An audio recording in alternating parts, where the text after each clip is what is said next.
Welcome once again to Lehto's Law. Here's Steve Lehto.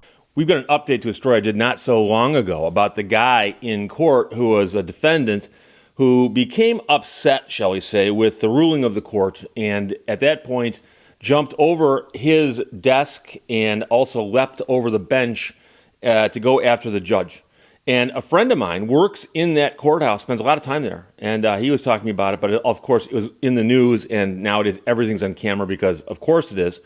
But now we've got an end to that story. Man who jumped desk to attack a Nevada judge in the courtroom is sentenced. The man's been sentenced, and this might be some kind of, message to people who are considering doing this. Don't.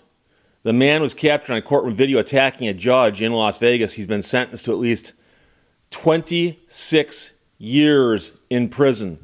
So the Associated Press ran this story.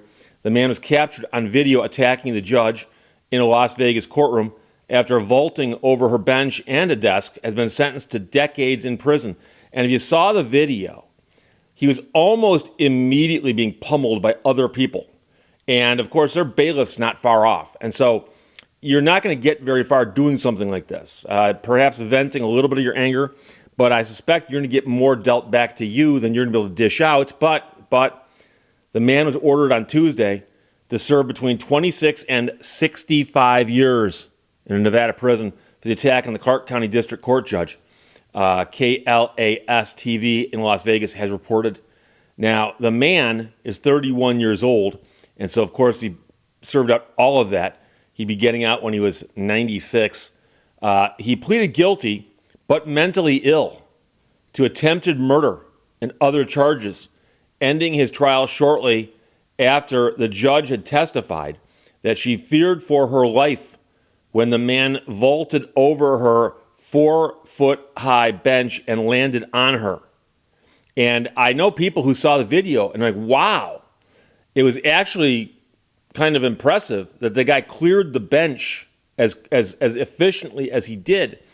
But I'm here to tell you that when you do something like that in a courtroom where there's video cameras going and all kinds of witnesses, including, attorneys and court reporters and bailiffs and clerks, you have an extremely difficult time arguing with what happened there. Okay, so now the guy's apparently said, yeah, I'm going to plead guilty, but mentally ill. And the interesting thing about that is this is such an outrageous act that you can see why somebody might think that that would work as a defense. But apparently it didn't help him a whole lot because, like I said, he got a minimum of 26 years there. So the attack happened, and that was January 3rd. So this is wrapped up in the same year. This, by the way, is something you should learn to counteract all the years you spent watching Perry Mason and or LA Law, if you're roughly my age. And that is that cases don't end within 60 minutes. This happened January 3rd, and the guy's being sentenced in December. And that's fast, by the way. But it happened as the judge was about to deliver the man's sentence in a separate felony battery case. The question is, would they change that sentence, or was that sentence carved into stone? I forgot exactly where they were in the process there. The violent scene was captured by courtroom video that showed the judge falling back from her seat against a wall as the man flung himself over her bench and grabbed her hair. An American flag also toppled over and fell into the confusion. The judge suffered some injuries, but was not hospitalized. Now, some people are going to say, but Steve, come on. How much damage could this cause to somebody? Well, she's 62 years old, and she's got a young man, 31 years old, leaping over the bench, landing on top of her and grabbing her by the hair. I suspect she's telling the truth when she says that she was frightened by that. So the violent scene was captured, like I said. The man's defense lawyer has said his client was not taking his prescribed medication to control his diagnosed schizophrenia at the time of the attack. He said in September, when his client entered the plea, that it reflects a delicate balance between accepting responsibility for a regrettable incident and recognizing the impact of the man's untreated mental illness at the time. The Associated Press sent an email Tuesday to a spokesperson for the attorney seeking comment on the sentence. Did not get one, apparently. But the man who did this said in court that he did not intend to kill the judge. He wasn't trying to kill her. I'm not making excuses for my actions, but I'm saying I'm not a bad person. And I know that I did not intend to kill Mary Kay Holthus, who is the judge. He will be eligible for parole around 2050. Around 2050. So I do the math on that, and it looks to me like that pretty much adds up to about 26 years in. So it looks like the 26 and 65 years being a range, he's got to hit the minimum before he's eligible for parole. But I don't know if they do good time in Nevada. I have no idea. In some states, they'll say, well, it's 26 to 65, but every day that you stay out of trouble, we give you credit for an extra time period, possibly even another day. So you can actually get out in half that sometimes, but I think they've already done the math for us. But the crazy part about this is I've been practicing law for 33 years. I've been in a lot of courtrooms, and I have actually been in the courtroom when something like this happened. Now, the weird part about it is that it was at Oakland County Circuit Court, I'm guessing about 20 years ago, 25 years ago. So this is a while back.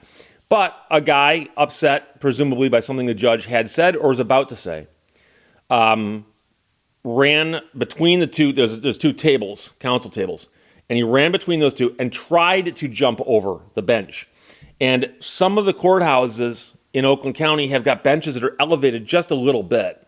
And the guy didn't quite get over the bench.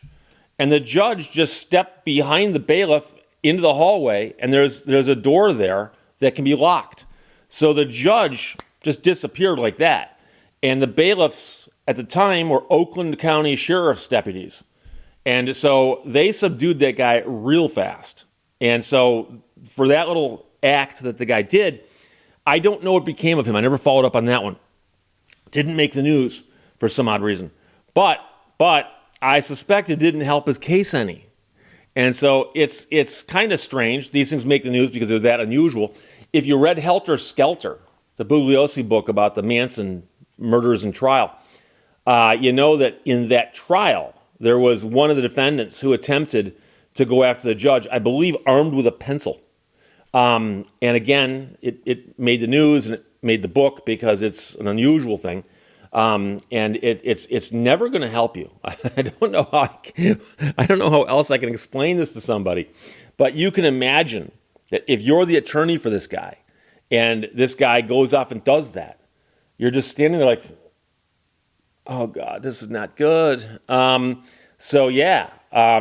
got all that time in jail, and you'll notice that they said one of the charges was attempted murder. Attempted murder. Now, before you get upset about that charge, saying, Steve, he jumped over the bench. Who's to say he's trying to kill her? Well, he jumped over the bench, landed on top of her, grabbed her by her hair, and it looked quite violent. And keep in mind that he pleaded guilty to it. Now, he did plead guilty, but mentally ill. And that's, you can plead not guilty by reason of insanity. That's one that's been around for a long, long time. They more recently, and I mean, the last century, but in legal terms, that is more recently, introduced the idea that, okay, instead of saying my guy gets off completely because he's insane, let's say that he's guilty in the sense that he did do the acts described in the complaint against him, but he has a reason partially for what he did, and that is mental illness. And you're hoping that the mental illness, if that can be shown somehow, will be used to moderate the sentence they give you.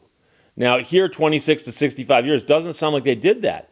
But I can also tell you that they go into all these factors during sentencing. In the old days, they just said the judge can do whatever the judge does. And then they said, well, it's got to be between this and this. And then they said, oh, they've got these criteria they've got to go into. And so one of the things they're going to look at in this case is who was the victim, a judge, and what was the circumstance? A defendant being sentenced in court by that judge. Because you understand, if this judge was simply walking down the street and a total stranger walked up and did the exact same physical act, jumped on top of her, grabbed her by the hair, but then some guys pulled him apart, they wouldn't have gone as harshly on him as they did here. And there's a reason for that, and it makes complete sense. And that is we want to discourage this sort of behavior. You don't want a message getting out that, oh, by the way, if you don't like what the judge is doing, just go ahead and jump the bench and take it out on the judge. We can't have that in a civilized society. We can't. So unfortunately, he did it in a courtroom to a judge on camera. And I mentioned this back at the time, with more witnesses than you're ever going to have for a typical assault that takes place on the street. You could do an assault on the main strip in Vegas in broad daylight and not get this many witnesses, and certainly not this many good witnesses.